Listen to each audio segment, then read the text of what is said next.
Parti pour la Renaissance nationale parent, l'aile de Tahirou Barry contre-attaque la décision prise le 30 juillet dernier par le camp de Laurent Gbagbo. Le bureau exécutif national décrié affirme que son mandat court jusqu'en 2019. L'ONG Diakonia et ses partenaires ont lancé officiellement hier à Ouagadougou la plateforme interactive dynamique dénommée Présimètre. Elle permet d'apprécier le niveau de mise en œuvre des engagements du président du Faso. Le géant burkinabé du BTP et Bomaf a décroché un marché de réhabilitation de routes au Bénin d'un coût de 155 milliards de francs CFA. Mesdames et messieurs, voilà pour le sommet du journal de ce jeudi 3 août 2017 sur la radio B24. Bonjour et merci de nous suivre. Après son exclusion du Parti de la Renaissance nationale lors d'un congrès extraordinaire le 30 juillet dernier, Tahirou Barry et son camp ont réagi à travers un communiqué. Dans le dit communiqué, le camp de Tahirou Barry estime que le congrès extraordinaire de Laurent Gbagbo, père fondateur du parent, demeure sans effet juridique et ne saurait remettre en cause la validité du mandat actuel du bureau exécutif national. Selon toujours l'aile de Tahirou Barry, le mandat de 5 ans du bureau exécutif national actuel, issu du congrès extraordinaire des 24 et 25 janvier 2014 tenu à Bobo-Dioulasso, court jusqu'en 2019. Du reste, estime toujours le bureau exécutif évincé, l'initiative de la convocation d'un congrès extraordinaire est dévolue au bureau exécutif acquise à la majorité des 2 tiers de ses membres conformément à l'article 14 du statut du parent. De ce qui précède, les conclusions de cette réunion demeurent sans effet juridique et ne sauraient remettre en cause la validité du mandat actuel du bureau exécutif national, lit-on dans le communiqué.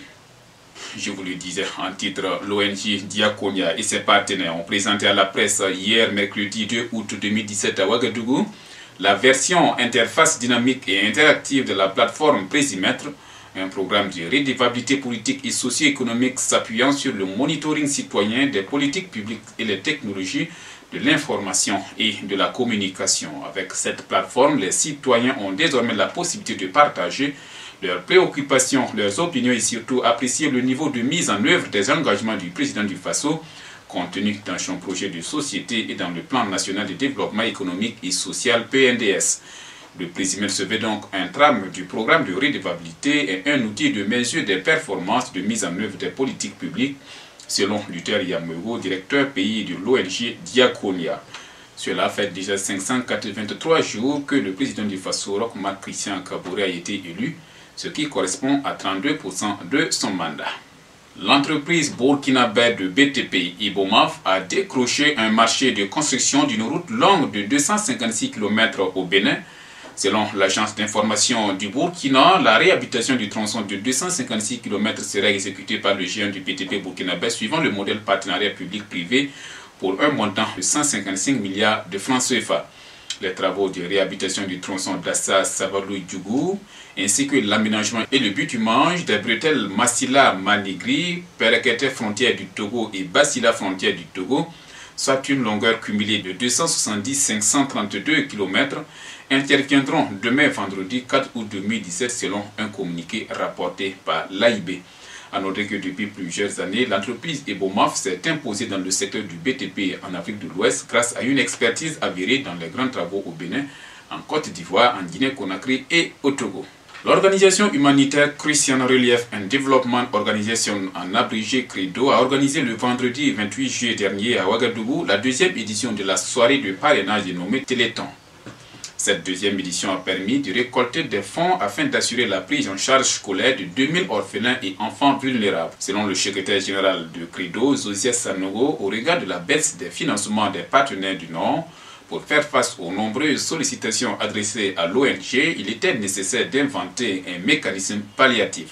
C'est pourquoi pour cette édition, le système de parrainage endogène a été identifié comme un remède efficace. Le secrétaire général de CREDO a donc invité les Burkinabés à faire parler leur cœur en souscrivant massivement afin de permettre d'essuyer les larmes du millier d'orphelins. L'opération de souscription se poursuit jusqu'en octobre 2017 avec pour objectif de scolariser au moins 2000 nouveaux enfants pour la rentrée scolaire 2017-2018.